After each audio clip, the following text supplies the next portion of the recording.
All right, let's move west. Let's go to the Pac-12. Let's talk about Washington State versus USC. I think this game is very interesting right off the bat when I look at this one. USC is obviously on the cusp of maybe reaching to the college football playoffs. There is some talks that they could make it in there. I think there's a prime opportunity for Lane Kiffin to do that with this team. They have some of the most outstanding quarterback play in Caleb Williams. They have one of the best receivers coming over from Pitt and Addison, who might be the best receiver in all of college football right now. I think that he is probably going to be the first wide receiver taken off the board come the NFL draft in April. And the defense, if they commit turnovers, if they get turnovers, they're fantastic. And that is my caveat. That is my main caveat with this USC defense. They are only good if they can get turnovers. If they don't get turnovers, they let everything through. So that is my key caveat to this game, my true kryptonite of how USC can win this football game, because I believe on the other side of the football with Washington State, Cam Ward is absolutely outstanding as well, coming up from FCS into Washington State. However, he likes to throw interceptions. And we do see that on his stat line. USC leads the nation with interceptions, with turnover differential. So if USC can get that turnovers, I think they win this game. I think they have an easy shot at winning this football game. However, Cam Ward takes care of that football. This game's a lot closer. It's a 13-point underdog for Washington State right now. If Cam Ward can take care of that football, I'm not saying they win this football game, but they definitely don't lose by 13, Steve. I think it's fair to say that Washington State is going to commit 2 turnovers. That's what they're averaging per game, and I don't see anything changing. Again, Cam Ward is still adjusting to the FBS pace of football. I'm a huge FCS guy. I mean, I love the football, the way they play football in the FCS.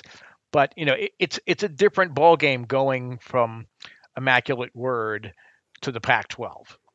So he is going to be prone to mistakes, though every game you can see him gaining more confidence, and he's not forcing the ball as much. He's making some bad decisions and making some bad passes perhaps, but he's not really trying to force the ball into coverage, hoping that something is going to come out of that. USC does struggle defensively, and you pointed out, spot on. They live on the turnovers. So if you're only giving them 2 turnovers, I think USC has had, I think, 4 and 5 turnovers in some of their more impact wins they've had. Now suddenly you're leveling that playing field a little bit. And Washington State's a good football team. When we were talking about one of the segments we're going to get to later, Washington State almost came into the conversation of a team that you just fall in love with, but then you got to be careful that you don't fall too deeply in love, with them. Washington State, I think USC just has too many weapons. Washington State is very good. USC can be a playoff team. Washington State only lost by a field goal to Oregon 2 weeks ago, when Oregon's been on the up and up ever since that blowout loss to Georgia. And arguably, you could say Washington State should have won that game because the end was absolutely nuts. Yes. And that was their only loss on the year. So I think that Washington State deserves a little more credit than I think maybe both you and I are giving right now. But I agree. USC is a really good football team. We're not talking about Washington State possibly being in the college football playoffs. We're talking about USC having that opportunity, because I really do think that that USC can do that. Now, on the other hand, Washington State, this could be one of those games. This could be a trap game for USC, because Washington State is a good football team. We've seen it, how they played against Wisconsin. We saw that tough game against Oregon. They, put a beating on Cal last week, which is not that much of a, impressive stat this season, but it's still something worth mentioning as a Pac-12 rival. I think it comes down to the turnovers. There's no doubt about it. Caleb Williams is going to do his thing. My other concern is, how does Travis Dye do for USC? Washington State has allowed less than 100 yards rushing per game. Travis Dye already has 5 touchdowns on the year. They've utilized him a decent amount throughout their games, especially in the Oregon State game. We saw him do really well, which was a close game, might I add. If this game is close and if the turnover differential stays pretty neutral, I believe this game is a lot closer than people are giving credit to, at least Vegas on the lines.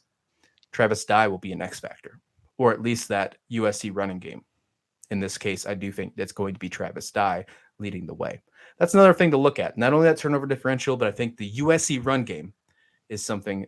I think they're going to win that run battle because Washington State's run game isn't really anything either.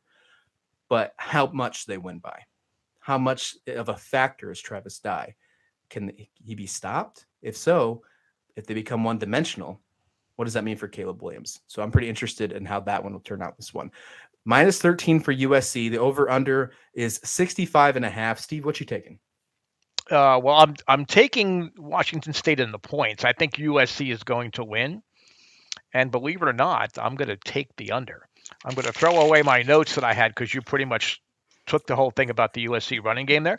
But it's I really think on paper you would say, boy, that you should go the over on that one. Now, I really think that USC is going to have a hard time early in the game establishing the run and just establishing an offensive rhythm. But eventually, you've got Addison, you've got all the weapons that they have there. USC, I think, will eventually pull ahead. But I'm taking Washington State in the points, and I'm gonna go with the under on that. I'm exactly with you 100%. Hey, when I take your notes without knowing, I'm not cheating on the test here. That just shows we're on the same page. So that's good to hear. I'm the same way. Washington State with the points. I do think USC comes out with the win. I think it's going to be a lot closer than people think it's going to be, though. I wouldn't be surprised if this was a less than a touchdown win for USC. This could be a nice gut check for them moving into the rest of the year, moving into Pac-12 play. Remember, it's the top two teams in the Pac-12 now playing the Pac-12 championship. So not only do they have the opportunity to make it to the college football playoffs, they're going to have to go through the gauntlet of their conference, not just in their schedule, but with the second best team, if USC remains undefeated, they get that far once they get to the end of the year against the Pac-12 championship in the Pac-12 championship.